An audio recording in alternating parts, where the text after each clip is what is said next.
क्या आपने कभी सोचा है कि न्यूक्लियर पावर प्लांट में यानी परमाणु विद्युत संयंत्र से बिजली कैसे बनती है? आइए इसे आसान भाषा में समझते हैं, स्टेप बाय स्टेप। एक, मुख्य भाग न्यूक्लियर रिएक्टर।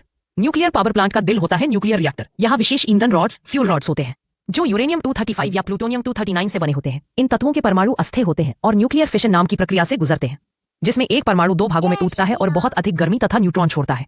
ये न्यूट्रॉन फिर अन्य परमाणुओं को तोड़ते हैं, जिससे चेन रिएक्शन शुरू हो जाता है। इस प्रक्रिया को कंट्रोल करने के लिए कंट्रोल रॉड्स, जैसे बोरॉन या कैडमियम से बनी, इस्तेमाल होती है जो न्यूट्रॉन को सोख लेती है।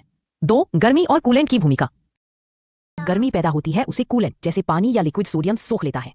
ये गर्म कूलेंट रिएक्टर कोर से होकर बहता है और बहुत ज्यादा गर्म हो जाता है। कुछ रिएक्टरों में ये पानी इतना दबाव में होता है कि वह उबलता नहीं है। फिर इस गर्म पानी को हीट एक्सचेंजर या स्टीम जनरेटर में भेजा जाता है। तीन, भाप बनना। स्टीम जनरेटर में इस गर्म कूलेंट की मदद से एक अलग पानी को भाप में बदला जाता है। ये उच्च दबाव वाली भाप फिर एक विशाल टरबाइन में भेजी जाती है। चार, टरबाइन और जनरेटर। भाप की ताकत से टरबाइन घूमती है और टरबाइन एक जनरेटर से जुड़ी होती है। जब टरबाइन घूमती है तो जनरेटर में इलेक्ट्रिसिटी यानी बिजली पैदा होती है। यही सिद्धांत थर्मल और हाइड्रो पावर प्लांट में भी इस्तेमाल होता है। पांच, कूलिंग और कंडेंसेशन।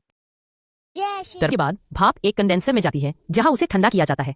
इसमें आमतौर पर किसी नदी, झील या कूलिंग टावर का ठंडा पानी इस्तेमाल होता है। ये भाप फिर से पानी में बदल जाती है और दोबारा इस्तेमाल के लिए स्टीम जनरेटर में भेज दी जाती है। ये एक बंद चक्र, क्लोज लूप होता है। 6, सुरक्षा प्रणाली। न्यूक्लियर पावर प्लांट में कई परतों वाली सुरक्षा प्रणाली होती है, जैसे कि containment building, automatic shutdown system और रेडिएशन शील्डिंग। कंट्रोल रॉड्स को इमरजेंसी में पूरी तरह डालकर रिएक्शन तुरंत बंद किया जा सकता है। 7, बिजली ग्रिड तक। जो बिजली जनरेटर से बनती है उसे ट्रांसफार्मर से वोल्टेज बढ़ाकर बिजली के तारों के जरिए हमारे घरों, ऑफिसों और फैक्ट्रियों तक पहुंचाया जाता है। इस तरह न्यूक्लियर एनर्जी एक लो कार्बन और भरोसेमंद ऊर्जा स्रोत बन जाती है। निष्कर्ष, संक्षेप में कहें तो एक न्यूक्लियर पावर प्लांट परमाणु को तोड़कर गर्मी बनाता है, जिससे भाप बनती है, टरबाइन घूमती है और बिजली पैदा होती है। और ये सब कुछ बहुत सख्त सुरक्षा मानकों के साथ किया जाता है। ये विज्ञान और तकनीक का अद्भुत उदाहरण है जो हमारी दुनिया को ऊर्जा देता है। यदि आप प्रक्रिया को समझते हैं तो कृपया इस तरह के और वीडियो बनाने के लिए मेरे चैनल को सब्सक्राइब करना ना भूलें।